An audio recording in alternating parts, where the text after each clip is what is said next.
Hey, good people, how y'all doing? Welcome back to the channel. Today I'm going to be giving you all my thoughts on Love Marriage Huntsville Season 6, Episode 23. Guys, I'm not going to give you guys a play-by-play about this week's episode. I'm just going to point out a couple of things that I thought was rather interesting in the hopes that we can talk about it in the comment section down below. So please remember to like, definitely comment, and if you will, I'd appreciate it if you would subscribe. Without further ado, let's hop right into this episode. So it opens up right where we left off. The cliffhanger of last week's episode was Mel asking Keke if she would be willing to take a drug test. Now, I personally thought after seeing last week's episode that Keke wasn't going to take the drug test, and the excuse that she was going to use is that she would take a test only if Marsau would take a lie detector test. Of course, Melody told her, girl, that's not going to happen. So Keke actually winds up taking the test, and Melody reads the results, and shout out to Keke. She is clean. Everything that test offered up, Keke passed with flying colors. The only thing that I was a little leery about, to be quite honest, or, maybe not even leery, but just kind of felt like, this is interesting. We know earlier in the episodes, Keke and her husband discussed the fact that she was still on methadone to kind of wean her off of whatever she was taking. So the fact that methadone was one of the things that Melody read off and she was negative suggests to me that more than likely she stopped taking the methadone. Which probably is the case, obviously. Number one, she came up negative. Number two, she seems from a physical aspect, just overall, to be in a better place than what we've seen her or heard her be in times past. So kudos to Keke. I'm so happy that she passed that test. Now, I also said last week that I felt like Keke should no longer be on the show based upon all of the issues that she had going on.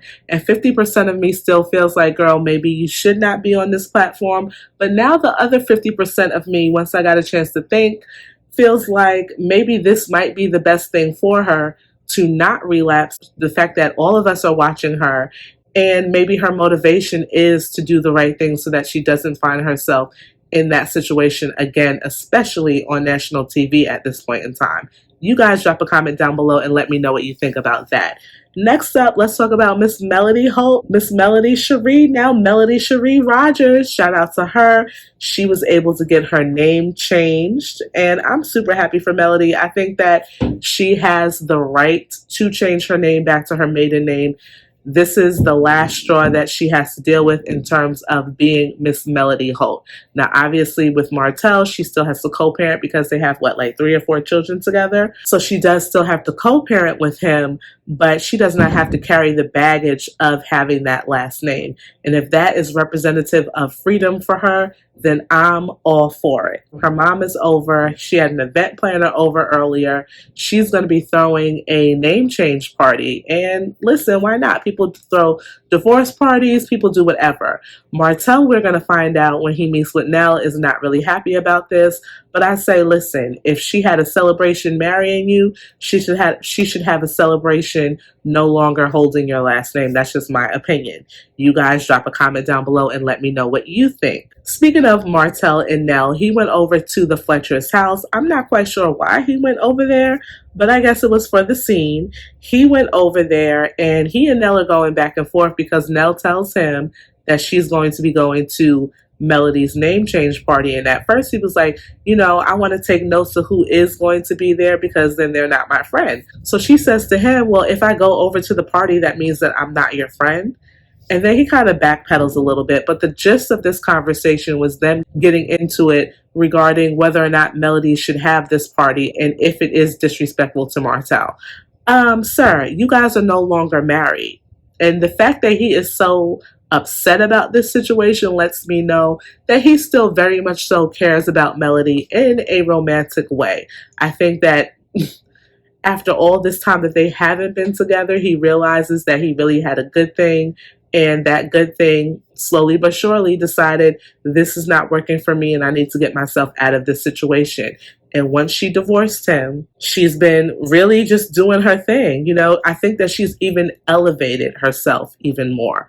And the fact that they show Melody's big old house and Martell is still looking for a house is laughable to me. But I don't want to laugh at somebody else's pain. That's not nice.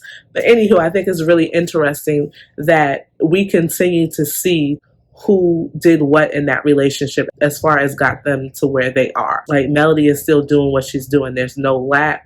There's no setbacks, nothing for her. Martell had the nerve to tell Nell that he hasn't cheated in 3 to 4 years. And Nell's like, yeah, you haven't cheated in 3 to 4 years because you ain't been married. Like, you're not with anybody. Does this man think that he really deserves a gold star, a medal for not cheating on somebody when you haven't been in a relationship with anybody?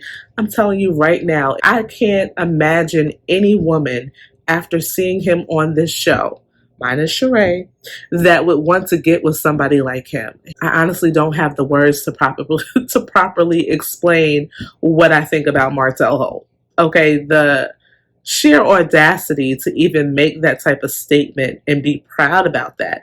Not only did he say it one time, he kind of like doubled down, like, that's my point.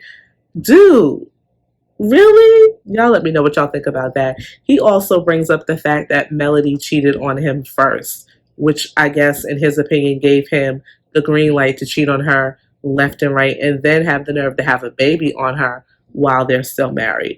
I don't know nothing about their relationship, who did what first. All I know is what I've seen unravel on the show.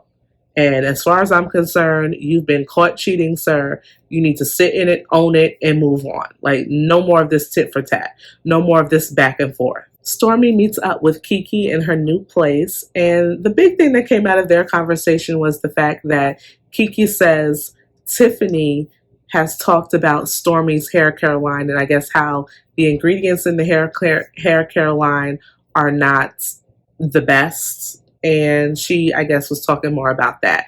So Stormy doesn't really seem to be bothered by that. She says in her confessional, that's not going to stop basically her coins. I'm like, I know that's right, Stormy. I really enjoy seeing Stormy and Keke together and the relationship that they have recently formed. I think it's a real sincere relationship, despite what you might think. I really think that Stormy is a sincere individual. So shout out to their relationship. Lastly, let's discuss Melody, Tisha, and Keke meeting up for a little workout and the chat afterwards. I am really surprised by Tisha and the fact that she doesn't seem to be able to handle being in the hot seat as well as I thought maybe she would have been able to do. It seems like every time somebody's trying to call her out for something or ask her about something, she wants to run away. And I think that's kind of ironic, being that for so many years on the show, we've seen Melody be in that position and for the most part handle herself really well. So I guess I was just expecting the same from Tisha, but that's just not the case. Melody wants to talk about what happened between Keke and Tisha, of course, the drink being thrown in her face.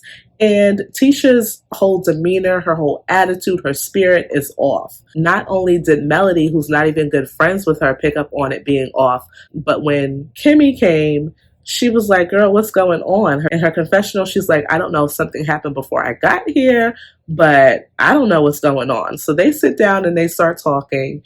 And Melody, of course, wants to know like how Tisha is feeling after the whole drink toss. Melody honestly feels like there has to have been more that happened between Tisha and Keke to make Keke respond to her that way. Tisha's like, no, nothing happened. Tisha goes on to say Keke is still on drugs. So Mel's like, you know she's on drugs? And Tisha's like, yeah, I know for a fact she's on drugs. Now, right then and there, I'm surprised that Melody didn't bring up the fact that Keke actually took a drug test and she was negative. I'm surprised she didn't bring that up. But something tells me she's going to bring it up at just the right time. She's holding on to that for a reason. So Tisha says all of that. Mel is still pressing about the matter. And Tisha doesn't want to have anything to do with it. She doesn't want to talk about it. She's like, I'm getting out of here. I'm leaving. I'm going on about my way. Tisha, girl, you might not want to talk about it with Melody and Kimmy, but best believe Mr. Carlos King is going to be bringing that up during the reunion. So you better have your answers ready. Speaking of Tisha, did y'all see that scene? That scene with her and Marsau, where he basically is telling her that she was very defensive when they had that meeting with everybody regarding the Black Expo, and Melody was trying to say that it wasn't organized. Obviously, that's directly associated with Tisha's contribution to the Black Expo. Tisha, again, was defensive, didn't take it well, and Marsau kind of called her out on it and told her, you didn't handle yourself well when she was saying that. My thing with him is, why are you going against your wife on national TV and siding with Melody? Why can't that be a conversation that you have off camera with her? Why are you bringing that up now? I just did not like that. As a husband, I feel like it's your job to protect your wife. Even if she's wrong, yes, you can check her, but certainly something like that, it was not necessary for him to get on the camera and have a conversation with Tisha about it. You guys drop a comment down below and let me know what you thought about this week's episode, and I will see you in my next one. Bye-bye.